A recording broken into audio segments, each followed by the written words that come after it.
Sendiri untuk menyampaikan pernyataan sikap kita bersama. Silakan. Baik. Bismillahirrahmanirrahim.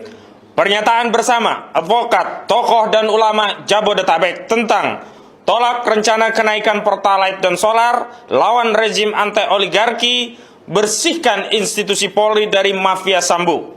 Sebagaimana dikabarkan media, Menko Kemaritiman dan Investasi Luhut Panjaitan mengatakan Presiden Jokowi kemungkinan besar akan mengumumkan kenaikan harga BBM subsidi solar dan Pertalite pekan depan. Luhut meminta masyarakat agar bersiap-siap kalau nantinya pemerintah jadi menaikkan harga Pertalite dan solar. Luhut berdalih subsidi BBM yang mencapai 502 triliun rupiah telah membebani APBN. Di sisi lain, tim khusus Mabes Polri telah melakukan pemeriksaan terhadap 83 personel dalam kasus pembunuhan Brigadir Joshua. Dari jumlah itu, 35 orang saat ini dilakukan penempatan khusus. Dari personel 15 orang, penyidik melakukan pemeriksaan mendalam, maka terdapat 6 orang dari hasil pemeriksaan yang patut diduga melakukan tindak pidana obstruction of justice. Ke-6 orang yakni FS, BJT, HK, KTT, ANT, AKP, AR, Kompol BW, dan Kompol CT.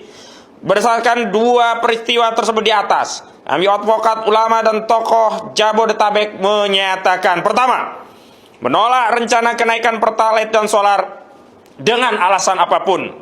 Subsidi adalah hak rakyat dan merupakan kewajiban pemerintah untuk memberikan subsidi dan melayani rakyat. Pengurangan dan atau penghilangan subsidi BBM, Pertalite, dan solar dengan alasan apapun sejatinya adalah langkah yang ditempuh untuk melakukan liberalisasi sektor hilir migas, bisnis eceran, setelah sukses melakukan liberalisasi sektor hulu, eksplorasi, dan eksploitasi. Ini adalah agenda jahat untuk melayani kepentingan kapitalis, kepentingan oligarki migas yang menginginkan untung beliung dari bisnis hilir migas. Kedua, pemerintah khususnya Presiden Jokowi jangan pelit terhadap rakyat dengan mempersoalkan subsidi BBM yang nilainya hanya 502 triliun rupiah. Harusnya Presiden usut tuntas semua maling dan koruptor uang rakyat, termasuk batalkan proyek IKN dan kereta cepat yang unfaedah.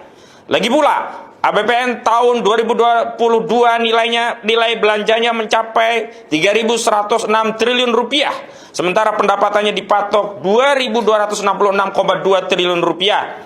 Nilai pendapatan sebesar 2.266,2 triliun rupiah dalam APBN mayoritasnya ditopang dari pajak yang diambil dari rakyat.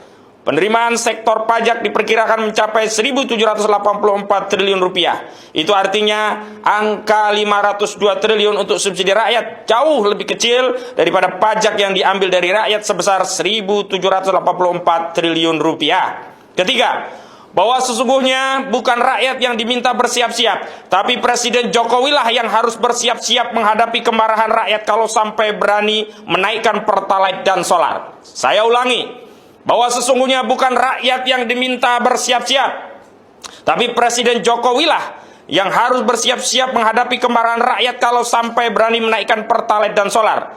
Sebab BBM jenis Pertalite dan solar banyak dikonsumsi rakyat, yang jika naik pasti memicu kenaikan harga-harga barang dan jasa, dampaknya menambah beban dan penderitaan rakyat. Rakyat yang lapar, terbebani, dan menderita karena kenaikan Pertalite dan solar sudah pasti marah, dan jika kemarahan rakyat sudah memuncak, boleh jadi akan mengakibatkan Presiden Jokowi mengalami nasib yang sama dengan rejim Raja Paksa di Sri Lanka. Keempat, adapun perlu kami pula tegaskan bahwa kasus pembunuhan berencana terhadap Brigadir Joshua Huta Barat yang dilakukan oleh komplotan mafia Sambo sangat melukai rakyat, merusak harmoni, dan merobek-robek kain tenun kebangsaan. Karena itu, tidak boleh ada kata maaf pada geng Sambo. Semua yang terlibat dalam kasus pembunuhan berencana Brigadir Joshua, juga yang melakukan tindakan obstruction of justice, harus diproses secara hukum. Kelima, Inspektorat Khusus Itsus tidak boleh menjadikan penegakan kode etik profesi polisi sebagaimana diatur dalam Perpol nomor 7 tahun 2022 sebagai sarana untuk menyelamatkan para mafia geng Sambo dari ancaman pidana karena terbukti terlibat dalam kejahatan obstruction of justice. Dengan modus apapun, baik dengan menyatakan hasil pemeriksaan Itsus menyatakan anggota polisi terperiksa tidak terbukti melanggar etik, sehingga mustahil melanggar pidana, atau dengan menyatakan anggota polisi terperiksa terbukti melanggar etik telah diberikan sanksi etik sehingga tidak perlu diproses pidana karena hanya pelanggaran etik, bukan tindak pidana. Kesemuanya itu jelas akan semakin menjatuhkan kredibilitas Polri yang berdampak pada makin jatuhnya kepercayaan masyarakat terhadap institusi Polri. Sekali lagi, kesemuanya itu jelas akan semakin menjatuhkan kredibilitas Polri yang berdampak pada makin jatuhnya kepercayaan masyarakat terhadap institusi Polri.